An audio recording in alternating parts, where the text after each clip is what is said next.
Hi friends, Jio overhauling అయితే వచ్చాము. Overhauling అయితే మార్చాము. క్రాంక్, నెక్స్ట్ సాఫ్ట్,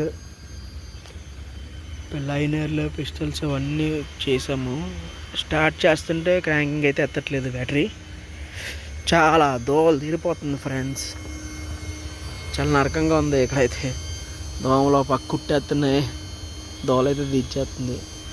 అయితే ఒక్కసారి స్టార్ట్ చేస్తాను.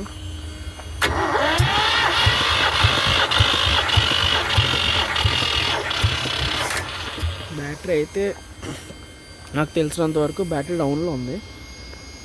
I expected this, but I'm trying to అదే క్లియర్ చేయడానికి అయితే ట్రై చేస్తున్నాను మ్యాక్సిమమ్. కొంచెం టైం అయితే తీసుకుంటుంది నాకు తెలిసినంత వరకు ఇది. Okay friends.